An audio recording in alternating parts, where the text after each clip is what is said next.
Hey everyone, welcome back to Aero Traditions on another product review, and this is a new product that just hit the market here recently. It's called the Phantom Step. It is from Chain Buttes Boots. Brand new, came out this year.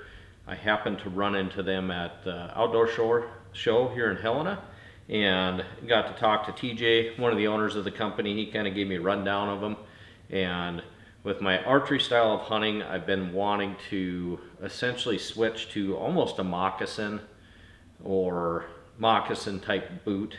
Something that was going to have some decent tread, something that was going to save my feet and be a little more consistent with an actual hunting boot. But I wanted something lightweight, easy to put on, and these fit that bill greatly. Again, it's Phantom Step from Chain Buttes Boots. I'm going to go over a few of the features of it and kind of explain how this is going to fit in with my hunting style. I'll be very upfront, it's probably not going to be a replacement for a hunting boot, but for archery, spot and stock, this might be one of the best ones I've seen. But like I said, it's probably not going to replace my Crispies. You know, been wearing Crispies for several years. Right now I'm using the Laponia 3s. I also have a pair of the Colorados, and those are nice for just flat hiking, getting in and out of stuff, packing weight. The Phantom Step is what's considered a zero drop boot, so essentially there's not really a heel. It's very flat, and it's designed to basically form fit to your foot to help you feel the ground better.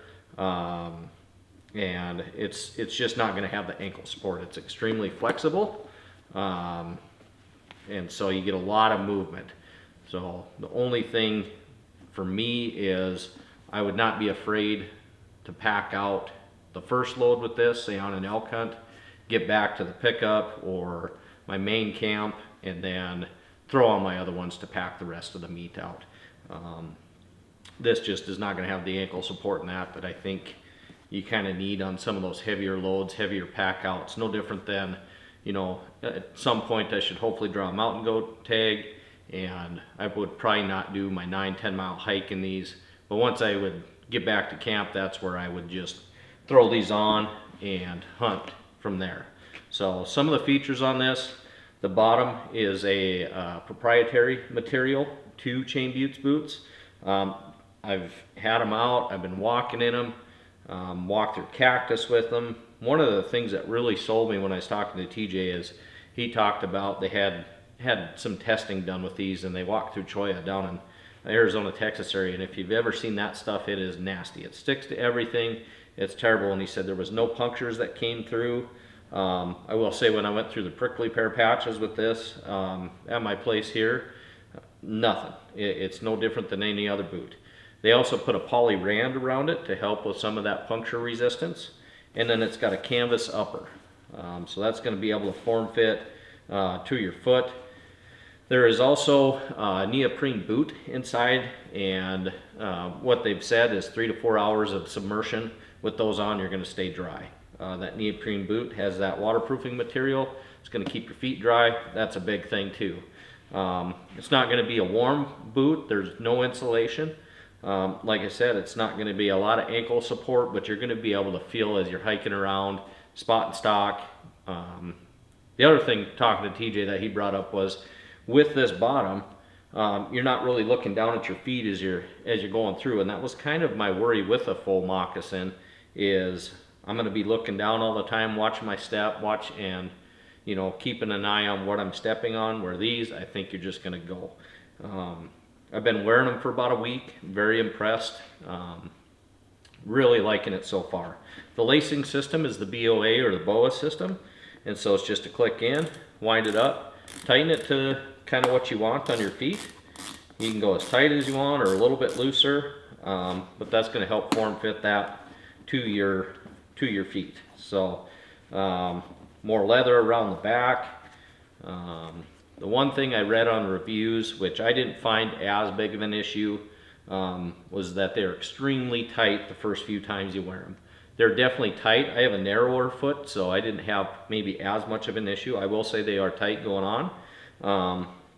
But once they're on, it's truly like walking in a slipper. Extremely comfortable. The foam sole that's in there is very comfortable.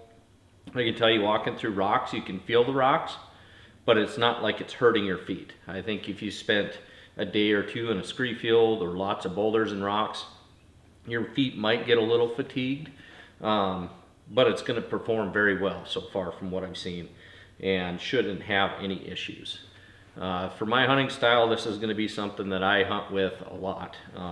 It's extremely lightweight. They're lighter than my crispy Ativas. They're light trail shoe. It's lighter than that, so there's really not much weight to these and not much bulk. So packing them into into my frame pack, throwing them in, that kind of stuff, it's going to be easy. You can easily just take a carabiner, hook them onto the back of your pack, and use that. So I'll give you a little close-up of that sole.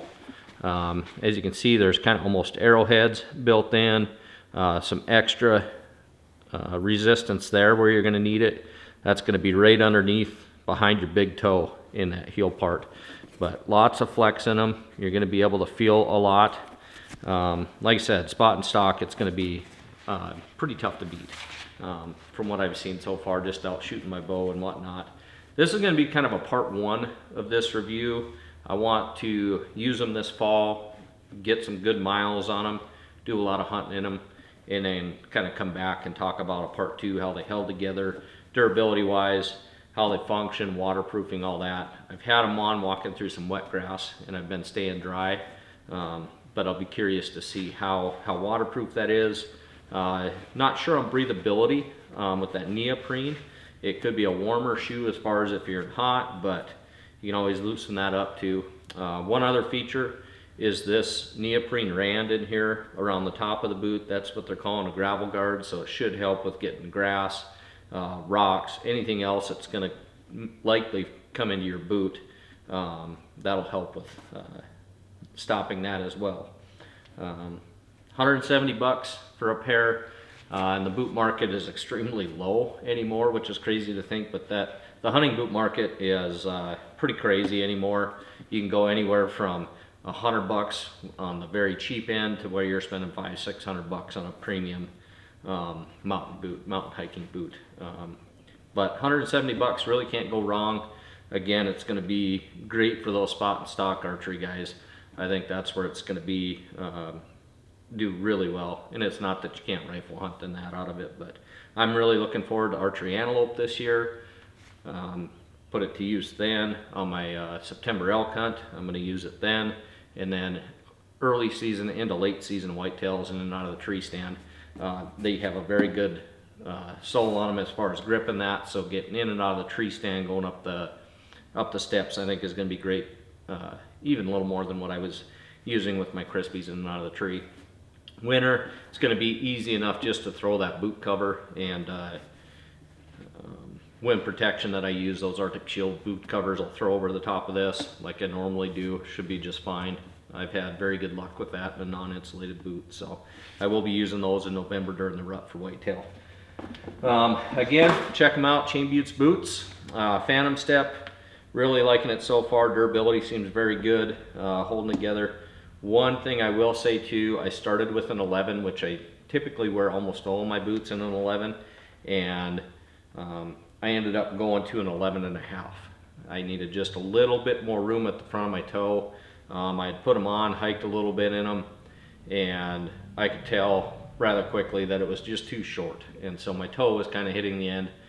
Years ago I had a boot that was half a size too small, and I was downhilling and it drove my nail back into the bed on my big toe, and I lost that toenail from that, so I'm very conscious of that. It took a long time for it to grow back. So you might have to do a half size up, just be aware of that, but like I said, if you look at the reviews, they're going to be tight going on, and some of the other stuff they're seeing. If you have issues, get a hold of Peyton.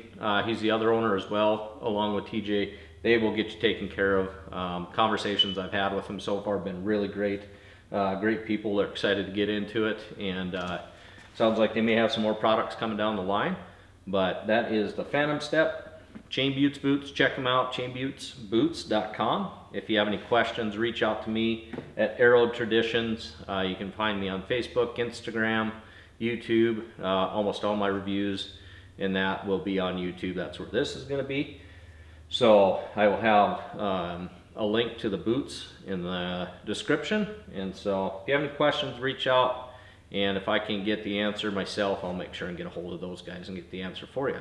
So $170, Chains Buttes Boots. Check them out. Again, chainbuttesboots.com. Thanks, everyone.